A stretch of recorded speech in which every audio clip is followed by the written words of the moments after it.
precedentes de la masonería en cuanto a esa lucha entre el bien y el mal, que está presente incluso en la encíclica, que es la Carta Magna de las condenas contra la masonería de León XIII en Humanum Genus, está ahí desde el principio. Dos amores construyeron dos ciudades. Y dice, el humano linaje, empieza diciendo, por eso se llama así la encíclica, desde su creación, habla de los dos ejércitos, las dos banderas de San Ignacio, las dos ciudades. Uno combate por la virtud y la verdad, y el otro por establecer todo lo que es contrario a la verdad y a la virtud.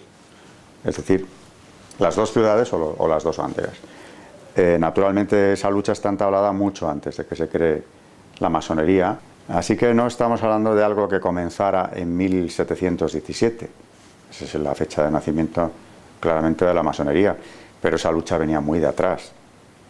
Y si hubiera que entrar en detalles, pues habría que hablar del gnosticismo, que ha estado siempre presente como una herejía del cristianismo desde los primeros siglos, que ha sido condenado reiteradas veces por la Iglesia siglos antes también de que la masonería existiera, pero ese gnosticismo va a seguir presente, está presente en nuestro mundo. Ahora mismo es sobre todo Nueva Era, una secta que viene a ser heredera directa de la masonería, la que lo ha hecho suyo.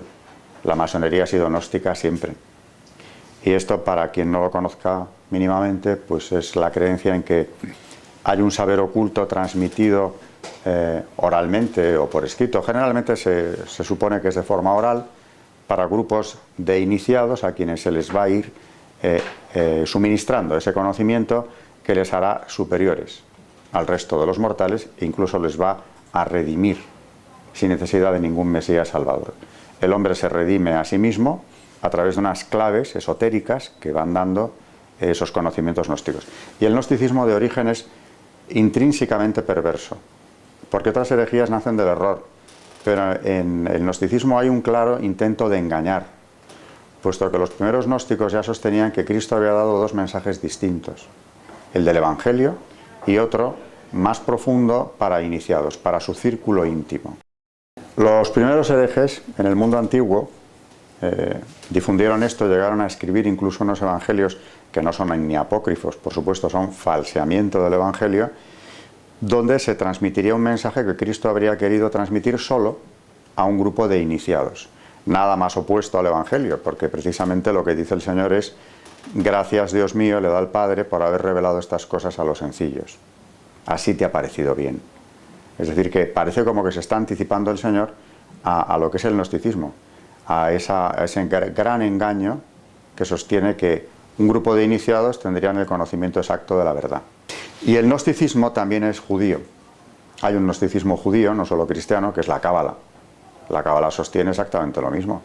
En el caso de la cábala no es Cristo, es Moisés quien habría dado a conocer al pueblo los 10 mandamientos, las tablas de la ley, pero independientemente de eso hay otra revelación supuesta, tan imaginaria y perversa como la de la gnosis cristiana, que sostiene que también él recibió de Dios, de Yahvé, un mensaje diferente o unas claves de interpretación para llegar al fondo de la ley, para entenderla mejor, y de ahí nace la cábala, que no es más que un sistema mágico con numerología de por medio en base al alfabeto hebreo, y atribuyendo a las letras del alfabeto hebreo unas claves numéricas, poder interpretar prácticamente todo. Eso es gnosis pura. Por lo tanto, no es privativa del cristianismo. La cábala, de hecho, luego la judía va a influir hasta que podamos hablar de una cábala cristiana, que también existe, pero todo ello es gnosis. Todo ello, además, suele ir mezclado de magia, de esoterismo, normalmente. Y no se ha retirado nunca. En el siglo XVII, como precedente ya muy directo de la masonería, nace la secta de los Rosacruz, que es alemana, protestante, que nace como un intento de unir a los protestantes de toda Europa en contra de dos enemigos fundamentales: el papado, la Iglesia Católica realmente, pero ellos hablan más claramente del papado, y los jesuitas, que en ese momento eran, claro, naturalmente un pilar del poder pontificio, y la Casa de Austria es el otro objetivo a batir, porque son en lo político quienes están manteniendo esa lucha a favor de la Iglesia en todo el imperio y en toda Europa, ¿no? Las guerras de religión. La Casa de Austria en sus dos ramas, España y la Casa de Austria en el imperio. que ya era un imperio dividido, y se trataba entonces de convertirlo en un conjunto ya completamente protestante y desde ahí irradiar ese protestantismo al mundo entero.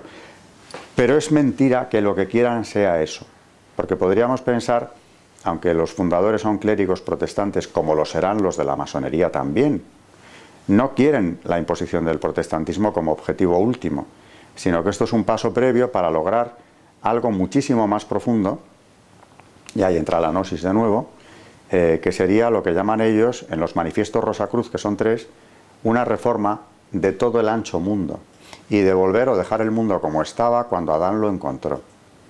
Con lo cual erradicamos el cristianismo de raíz, y estos clérigos protestantes lo que tienen es una clarísima contradicción con la propia fe que dicen profesar, porque esa reforma del ancho mundo no va a establecer un cristianismo herético más o menos herético o cismático, no, van a una reforma mucho más profunda. Eso es la esencia de los Rosacruz. Fracasan en parte porque en la primera etapa de la Guerra de los 30 años, porque todo esto se aglutina en torno al elector palatino, que por eso se convierte en el primer jefe del bando protestante, hay 3 victorias católicas en la Guerra de los 30 años. Las 3 primeras etapas se saldan con victorias católicas.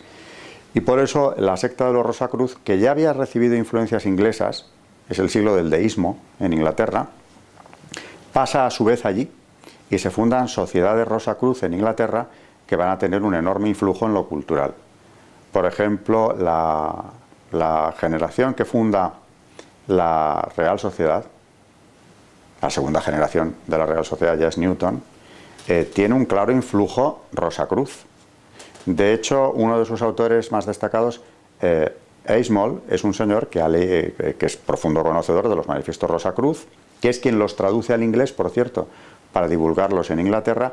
Newton le ha leído, le conoce perfectamente la esencia del movimiento de la secta de los Rosacruz. Y por supuesto luego en la masonería tendrá un influjo directo.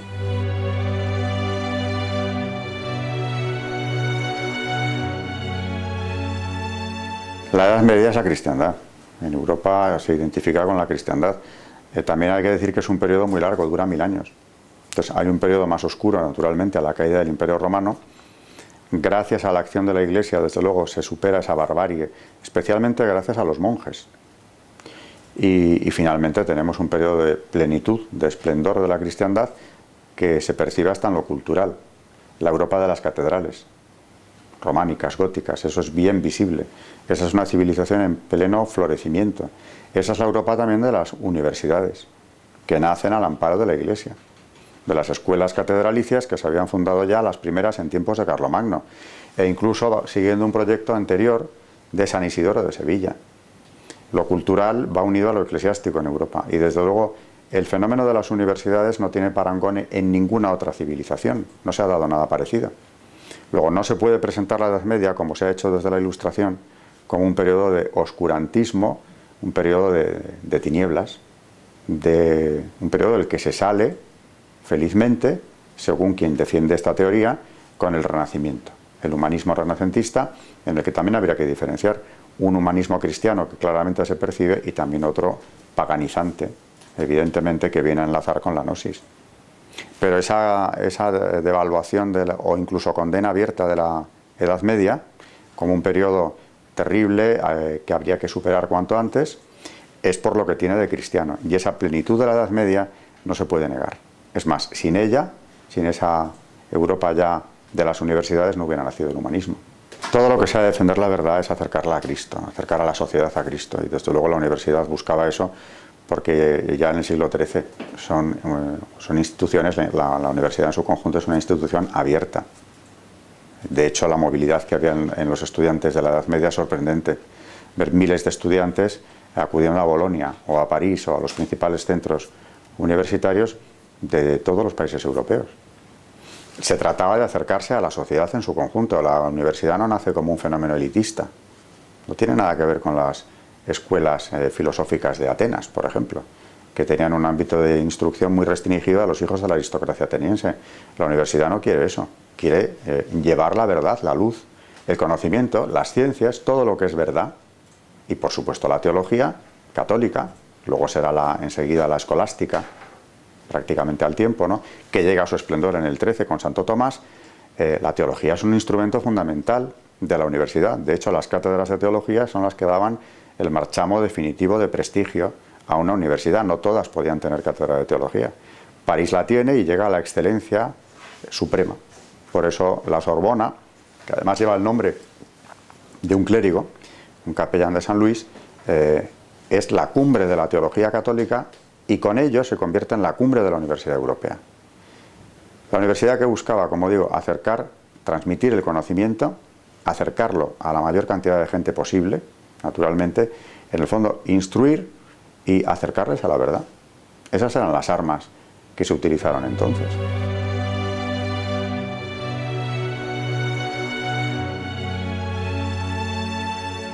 La masonería lleva mucho tiempo imponiendo ya su pensamiento como un paso previo a la consecución de sus fines.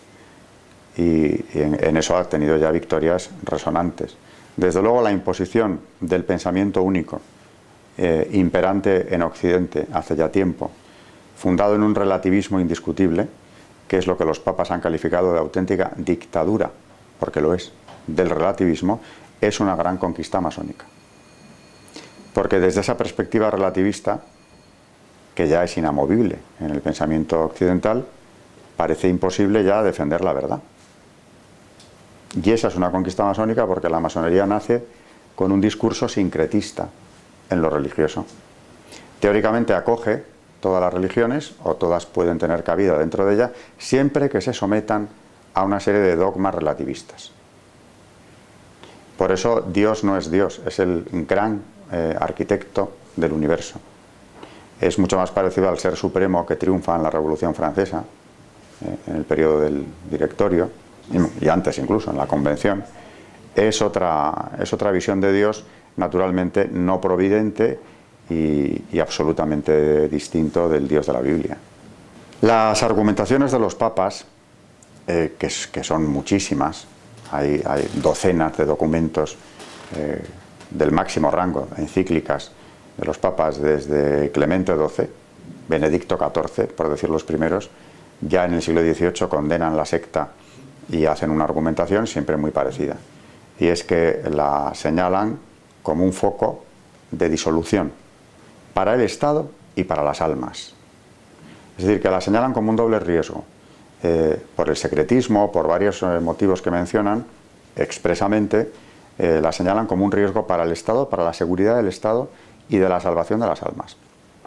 Y ya hablan de ese sincretismo, de esa negación de la verdad y de cosas peores que hay detrás también.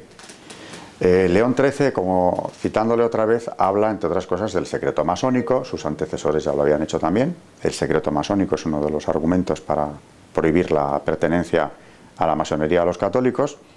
El también tener que obedecer estrategias cuyas últimas finalidades ignoran los adeptos, se está refiriendo, claro, a los de los grados inferiores o medios, es otra de las motivaciones, porque es instrumentalizar al hombre para unas operaciones políticas o sociales que desconoce realmente en su fin último.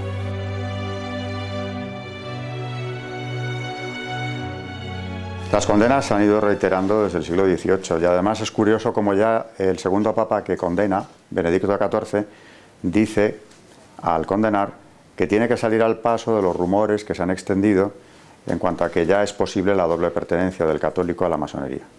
Así que llevan difundiendo ese rumor desde el siglo XVIII. Por eso ha habido tal acumulación de condenas. El cardenal Ratzinger, antes de ser papa, cuando vuelve a condenar la masonería, primero como prefecto para la doctrina de la fe, en una declaración de 1983, la Quasitum Est, en la que dice que sigue siendo imposible e impensable la doble pertenencia, lo hace con una declaración muy breve, naturalmente con el respaldo del Papa reinante, Juan Pablo II, pero enseguida publica luego en el Observatorio Romano un artículo interesantísimo donde entra a fondo en las causas de la imposibilidad de esa doble pertenencia, que por cierto sigue estando considerada como pecado grave. Pasamos de una excomunión late sentencia a una situación de pecado grave para quien pertenezca a la masonería que le impide recibir la Santa Comunión. Lo dice expresamente la la declaración. Y decía que cuando el cardenal luego pasa a explicar en el Observatorio Romano las causas, lo hace con una argumentación como propia de él, muy filosófica, muy rigurosa en el análisis, pero que acaba transmitiendo un mensaje claro, y es que el católico tiene una manera muy concreta de relacionarse con Dios. Y no puede tener otra, no puede tener varias a la vez. Y la masonería tiene otra. ¿Es una religión la masonería? No es, pero es un método, es una manera de acercarse a la divinidad, sea esta cual sea, porque admiten varias formas de divinidad o varios conceptos, que desde luego la hace incompatible con lo que es la relación del católico con Dios, que es muy concreta. Y naturalmente, aparte, también hablaba entonces en ese artículo del relativismo masónico, de una visión de Cristo completamente adulterada desde la perspectiva masónica. Al final es imposible pertenecer a las dos cosas, ¿no?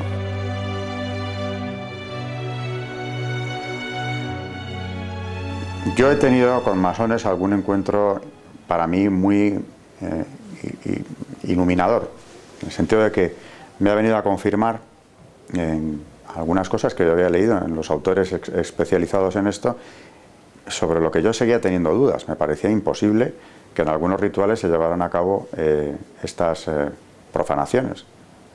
Y comprendí que era cierto, porque un personaje del mayor rango dentro de la masonería española, en público, cuando alguien me hizo esta pregunta y contesté, guardó silencio sepulcral. Y efectivamente, en el rito escocés antiguo y aceptado, en el grado 28, si no recuerdo mal, pero estoy hablando de memoria, pero creo que es en el 28, tiene que pisar un crucifijo después de tirarlo al suelo, diciendo: esta cruz, símbolo de muerte y destrucción, salga del mundo. Y en el mismo grado, no es el único, pero en ese grado se adora a Baphomet, que es una encarnación luciferina. Y claro, ya si están adorando al demonio, aunque lo llamen de otra manera, porque para ellos Lucifer no es Satanás, es otro concepto, que en realidad es el mismo.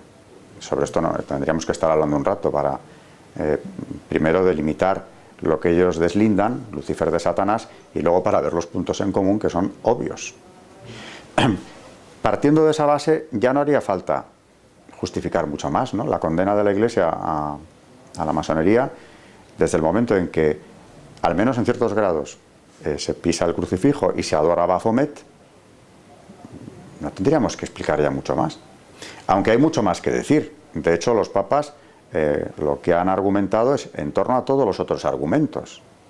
El relativismo, el secreto, la obligación o la utilización de los miembros de la propia secta para fines que solo conocen los dirigentes, que son los argumentos que estaba mencionando antes, y no suelen entrar, aunque alguno lo ha hecho, en esta cuestión del satanismo.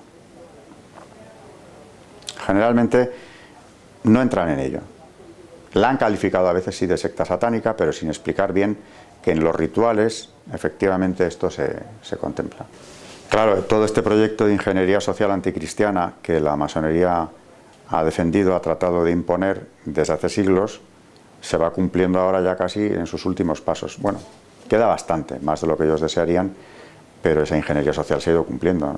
Hace 100 años eran defensores a ultranza del divorcio. Conseguida esa conquista, que entonces parecía muy difícil, pues hemos pasado a cosas cada vez de mayor calado. Y ahora ya es una inversión del orden natural completo. Con lo cual, cuando tienen oportunidad, legislan contra el orden natural. Y claro, para eso tienen un instrumento que está plenamente defendido en las instituciones internacionales como Naciones Unidas, que es la ideología de género. En estas organizaciones hay un porcentaje altísimo de masones. De hecho, en Naciones Unidas lo ha habido siempre. No es que hayan ido entrando más tarde. Desde su fundación lo ha habido. No hay más que ver con qué criterios se funda la UNESCO. Las agencias de Naciones Unidas naturalmente están al servicio de esta misma ideología de género, y algunas veces ya últimamente lo dicen de forma abierta.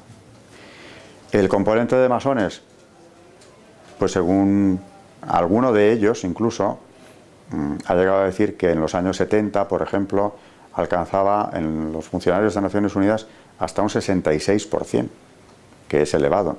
Puede bajar, puede subir, pero esa presencia masónica es fuerte. Y en la Unión Europea exactamente igual. Los diputados laboristas, los ingleses, hicieron una protesta pública también en los 80, a principios de los 80, quejándose de que no promocionaban en sus carreras porque se encontraban siempre con esa red que les impedía subir, que era la presencia de diputados o funcionarios masónicos que tenían unos apoyos dentro de la institución mucho más fuertes. Y por aquella época Tony Blair quiso sacar adelante una disposición muy clara que impidiera a los masones participar en la vida pública.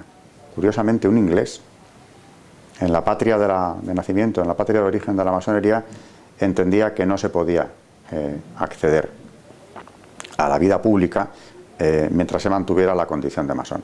Lo que no era nada original. También aquí fue interpelado en las Cortes Españolas a finales del 19, don Praxedes Mateo Sagasta, uno de los pilares de la Restauración, jefe del Partido Liberal, y fue interrogado sobre esto. Eso está en el diario de sesiones de las Cortes. Si era o no masón, que lo dijera. Y salió por la tangente reconociendo que lo había sido, en las Cortes Españolas, el hermano Paz, de hecho era su nombre simbólico, pero que ya no lo era, vino a decir, porque al saber que estaba condenado por los papas, salió de la secta. Y dice el diario de sesiones: risas de los señores diputados, porque era sabido que lo que dijeran los papas a este señor no le había importado demasiado nunca. De hecho, en su juventud le llegaron a apodar el petrolero por incendios de iglesias que ya en el 19 se habían llevado a cabo. De manera que negaba serlo porque la argumentación que le hacían era la misma que Tony Blair hacía en los años 80 del siglo XX. Y es que un masón tiene unas obediencias que seguir que pueden no coincidir, es más, difícilmente coinciden con los intereses nacionales. Tienen obediencias. Y además estas son, naturalmente, internacionales. Muchas veces, y funcionan. Aquí en España, en 1909, hicieron caer un gobierno por la ejecución de Ferrer Guardia, masón por supuesto, a consecuencia de su participación en la Semana Trágica de Barcelona. Y se organizó una campaña masónica a nivel europeo con el famoso Maura No, al que se unió el Partido Liberal Español, que ya es muy indicativo que lo hiciera, que supuso la caída de uno de los ministros más importantes de la Restauración, un regeneracionista de primera fila como era Antonio Maura, que tuvo que ser apartado del poder por el propio rey porque peligraba incluso la vida del ministro. Las logias se movilizaron, eso es un hecho bastante conocido. Porque trataron de impedir primero la ejecución de su hermano masón, Ferrer Guardia, y luego ya protestaban contra su ejecución. De manera que, claro que tienen que ver en la política española, en la de cualquier país.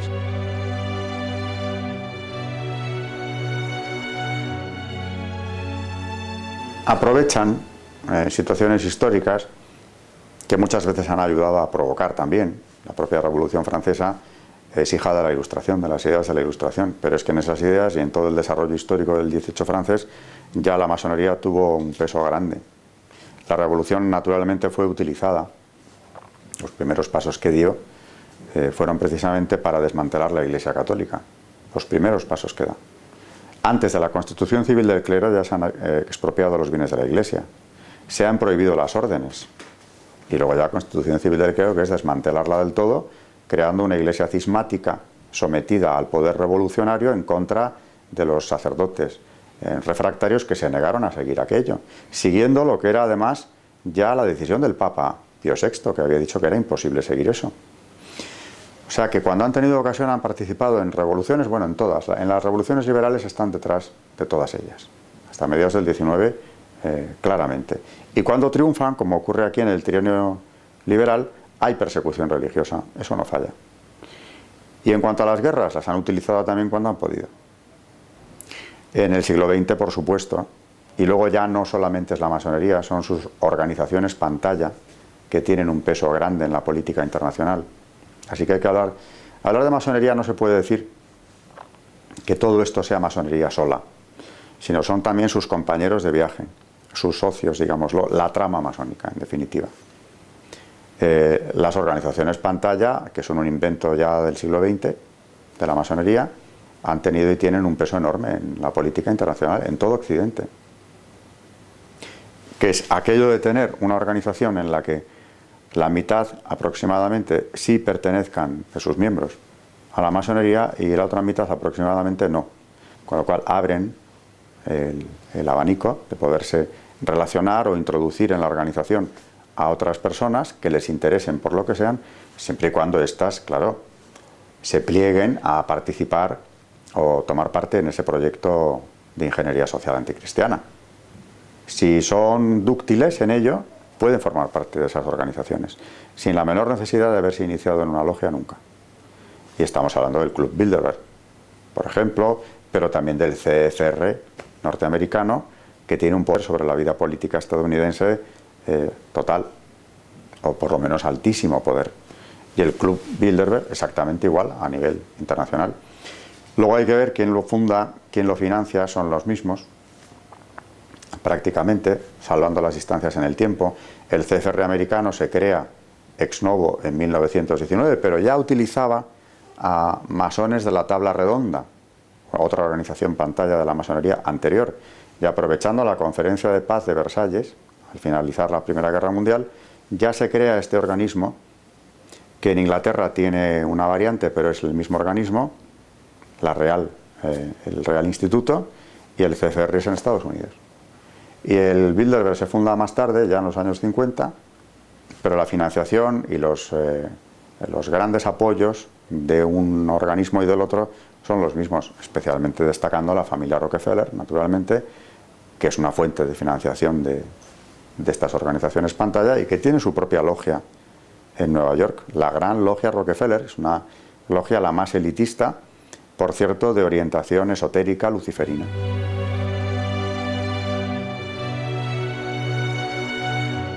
Está clarísimo que para erradicar la masonería, que ya no es erradicar una secta, sino toda una serie de principios que ya se han venido imponiendo, toda una legislación antinatural contra la ley natural, que por cierto se ha barrido del escenario, ¿no? La ley natural ya, como dijo Benedicto XVI, se ha convertido desgraciadamente en una peculiaridad católica. El instrumento para acabar con esto, no con la secta, sino con toda su obra demoledora y la de sus socios, cuidado, a lo largo de estos últimos 200 años, la nueva evangelización. Tan simple como eso. Por eso los papas, claro, han estado en el punto de mira de la secta siempre.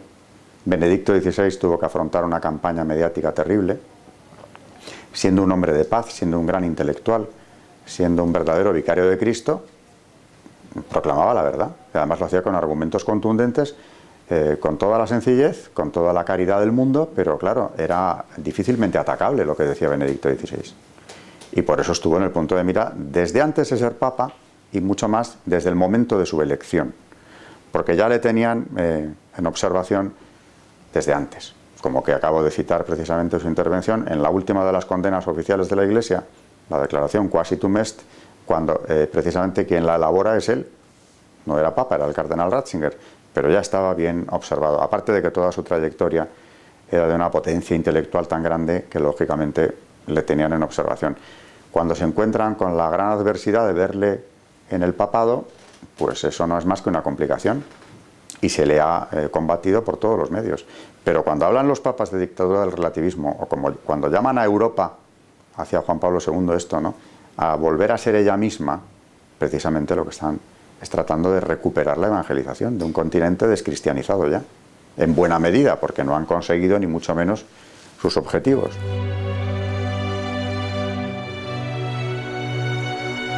Eso lo han intentado siempre, porque naturalmente es mucho más sencillo acabar con algo si estás en la ciudadela, en el reducto que defiende la institución, que hacerlo desde fuera, de manera externa.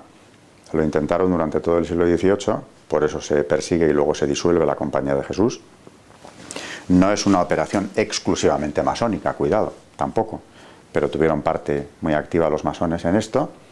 Y una vez demolida la Compañía de Jesús, el papado ya fue una presa fácil. Y aún así, ya en el 18 se dio infiltración, en el 19 más, bastante más, en el 20 va más, es un fenómeno que va más. Probablemente Pablo VI, cuando habló del humo de Satanás, que era perceptible ya dentro de la Iglesia, dijo, por alguna rendija se ha colado el humo de Satanás, estaba hablando de esta infiltración. El mal había entrado, ¿no? Él tuvo conocimiento de una lista publicada por un periódico, por un periodista llamado Pecorelli, que lleva su nombre, la lista Pecorelli, donde hacía una relación de clérigos de la Iglesia Católica pertenecientes a la masonería, empezando por Monseñor Bugnini, que estaba también en el punto de mira de varios cardenales por la reforma litúrgica que estaba haciendo en aquel momento. Se le investigó, lo hicieron los carabinieri, y lo que se le va a reducir es que no solo Bugnini, que fue trasladado a la nunciatura de Teherán, que es como si te mandan a la luna, efectivamente, por Pablo VI en cuanto tuvo conocimiento de aquello, sino otros muchos clérigos también. Nunca la Iglesia ha desmentido esa lista. El autor de la lista murió asesinado a tiros en la puerta de su periódico, pero esa lista se ha publicado más de una vez y nunca el Vaticano la ha negado. Luego, si atamos cabos, la lista se publica, no hay desmentido, ya este señor, que era el que encabeza la lista, lo mandan a Teherán y se disuelve su consejo, el que presidía él, eso indica bastante, ¿no? Y por esas fechas se produce la declaración de Pablo VI del humo de Satanás.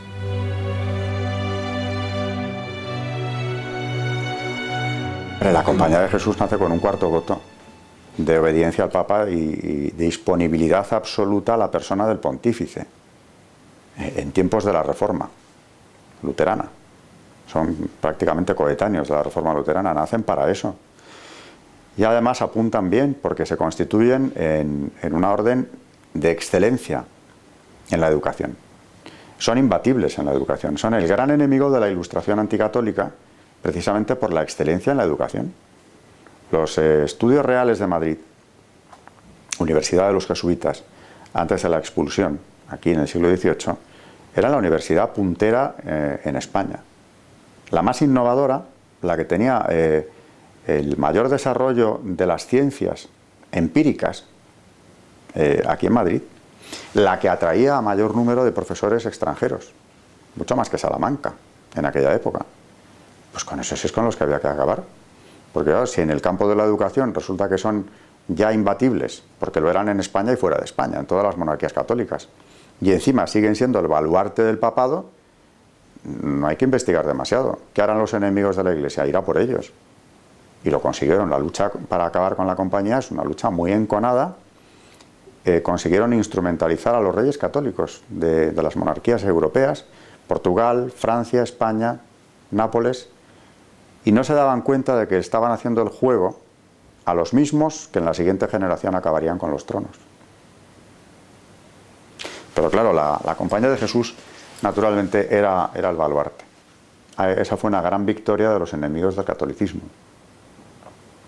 Por eso no descansan hasta que consiguen no irla expulsando de todos estos dominios, sino que se disuelva.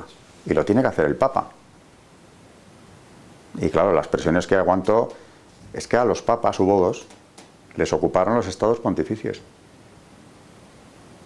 Nápoles, Francia, estados católicos, ocuparon, por ejemplo, Aviñón, como una medida de coacción para conseguir la disolución.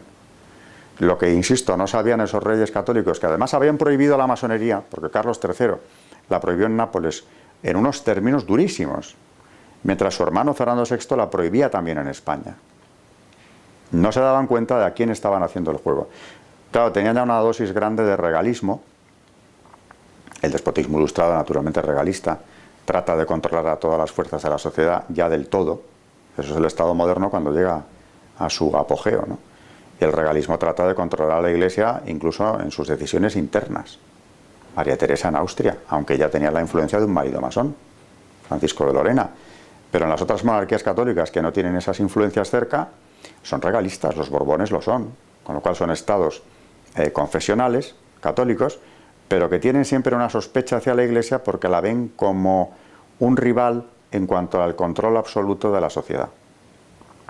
Y el déspota ilustrado aspira a que no se le escape ni una parcela de poder.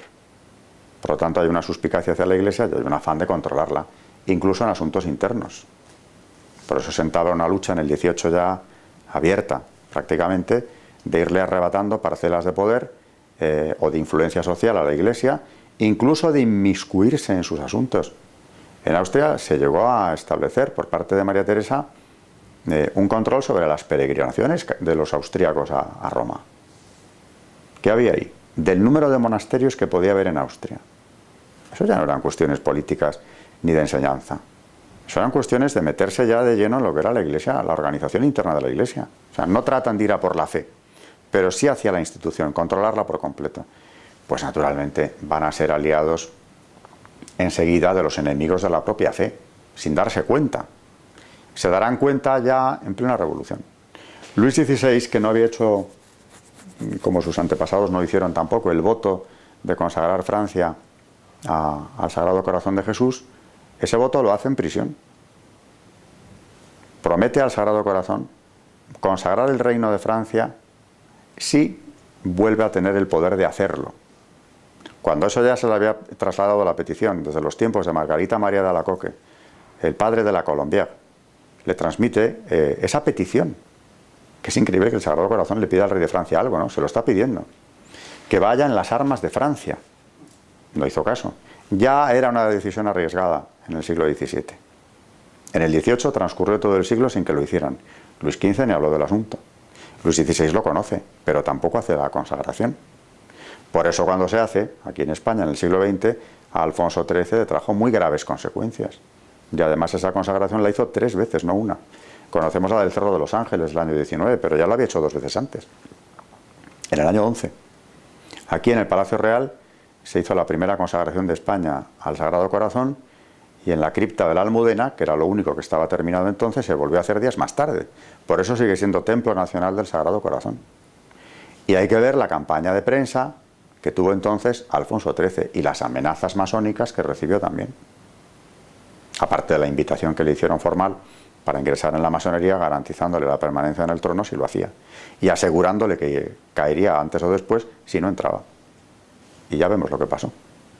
Hay que ver quiénes son los integrantes del Pacto de San Sebastián, que finalmente acaban con la monarquía. El porcentaje de masones en ese pacto es altísimo.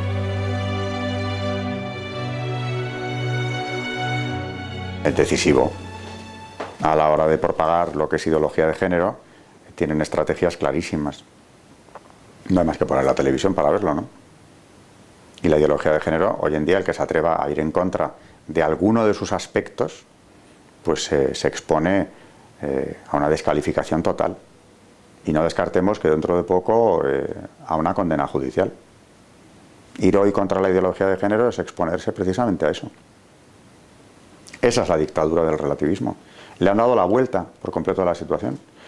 Porque, naturalmente, si se defiende que el matrimonio entre personas del mismo sexo es exactamente equiparable, bueno, se defiende, se ha establecido ya, al de una pareja heterosexual, la moral sexual es ya absolutamente indefendible, es el vale todo.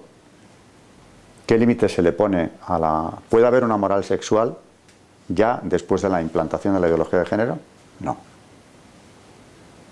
Eso queda al libre albedrío de cada persona, entienda su sexualidad como quiera, y además se le ha dado a la sexualidad un protagonismo casi prioritario a la hora de presentarla como el instrumento de realización plena de la persona, viviendo su sexualidad como le parezca, incluso incitando en el colegio a los niños a una sexualidad completamente aberrante y precoz. En Educación para la Ciudadanía, que naturalmente era un proyecto claramente masónico del gobierno de Zapatero, se incitaba a los niños a masturbarse abiertamente. Algunos colegios se resistieron a hacerlo, eligieron otros textos alternativos para que eso no apareciera, pero en los textos de apoyo de la asignatura estaban instrucciones en ese sentido.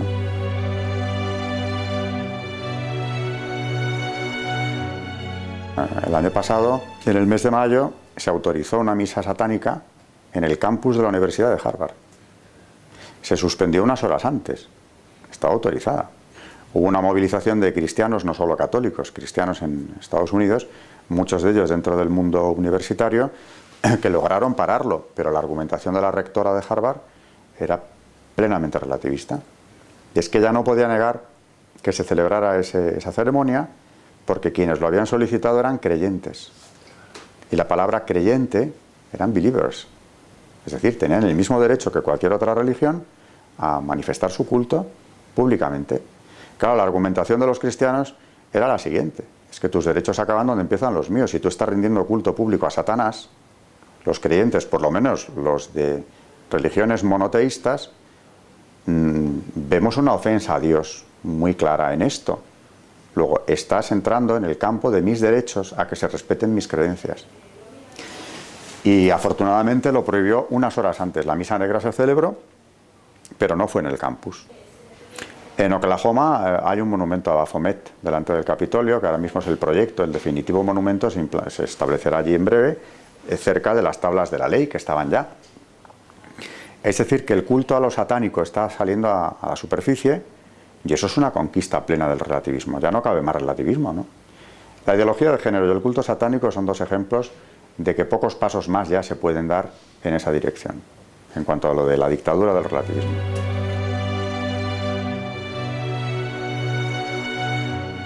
La juventud no tiene ninguna culpa de lo que le está pasando. Si no tienen sobre todo el apoyo en sus familias de una formación sólida, pues lo que perciben desde que van al colegio, desde que van a la universidad, es precisamente ese relativismo. No digamos en casa, si los padres no están encima, ponen la televisión y que ven relativismo 24 horas al día, hasta en la publicidad. O sea, está en todo ya. La verdad con mayúsculas está ahí. Luego, tampoco hay que buscar muy lejos, ¿no? Es la fe que ha sido común, en el caso nuestro, a los españoles, hasta hace muy poco. Es la fe del Evangelio, es la fe de la Iglesia.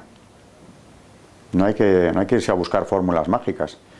Y claro, la formación que los padres católicos procuramos dar a nuestros hijos es que sepan diferenciar precisamente el bien y el mal.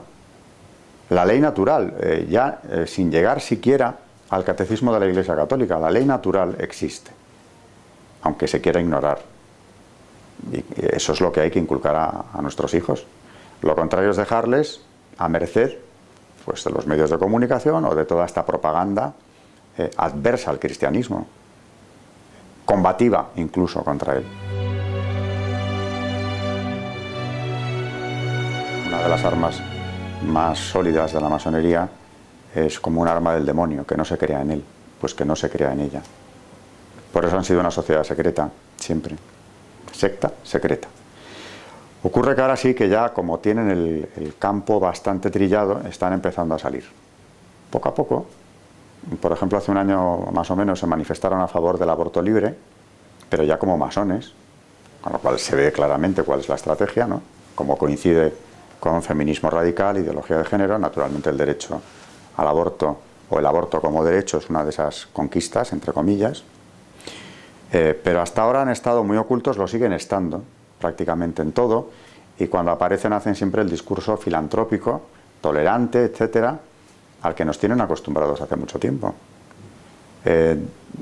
Negar que existen. Bueno, pues a cualquiera que lo niegue yo les puedo dar la dirección de donde está la Gran Logia de España. Lo que pasa es que no se les puede aconsejar que vayan por allí. Pero negarlo es ya una ignorancia supina, si es que hoy en día están muy activos y no hay que investigar demasiado para ver dónde están o en dónde están actuando. Algunos ya se confiesan masones abiertamente. Luego cuando investigas, cuando hablas con ellos, yo en un programa de televisión me encontré con uno, vienen con el discurso tolerante y filantrópico, pero cuando les hablas de cuestiones de fe, sobre todo de la fe católica, dogmas o la Iglesia misma, aguantan muy poco el debate, se rompe enseguida. Pero no pueden seguirte demasiado tiempo porque tienen que reconocer o plantarse, claro, en unos postulados que son los suyos. Bueno, aquel señor se fue del programa, alegando que no nos oía bien porque estaba en videoconferencia y se fue. O sea, se le acabó el discurso relativista en cuanto empezamos a tocar cuestiones de fe. Le estábamos hablando del cierre de las capillas universitarias. Él estaba detrás de la de Barcelona. O sea que el debate dura poco, a no ser que le sigas el juego y sigas hablando de filantropía. Pero si entras en materia, en cuestión de fe, no tiene mucho recorrido.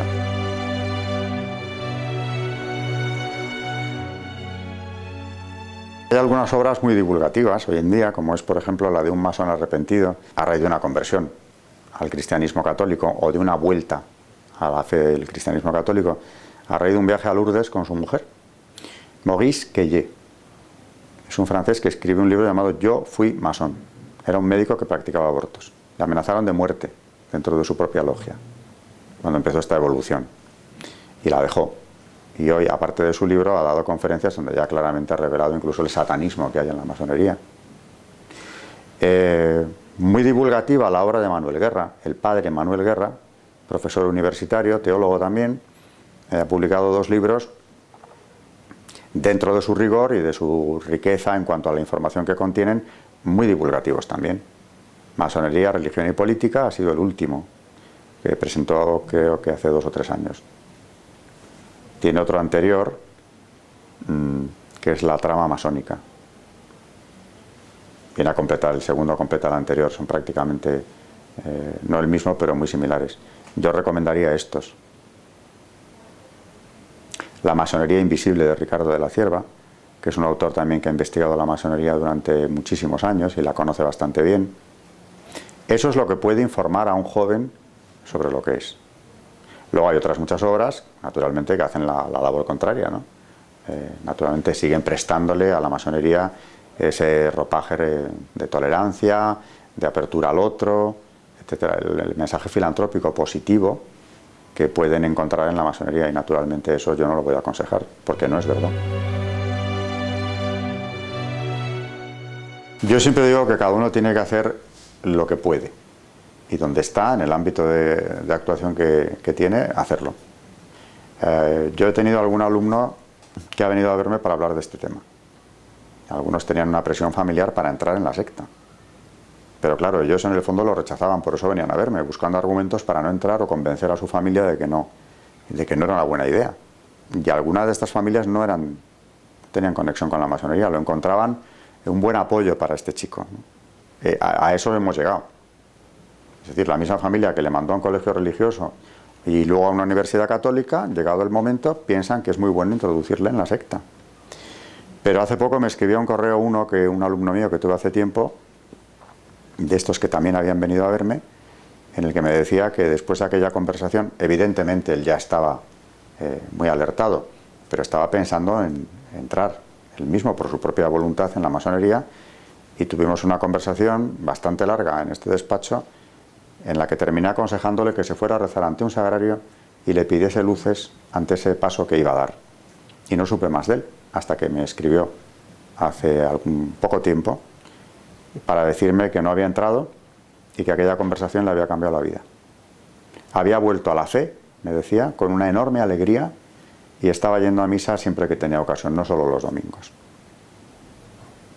Y claro, cuando lees eso, por una persona que te escriba eso, merece la pena haber hablado del tema todo el tiempo que le he dedicado.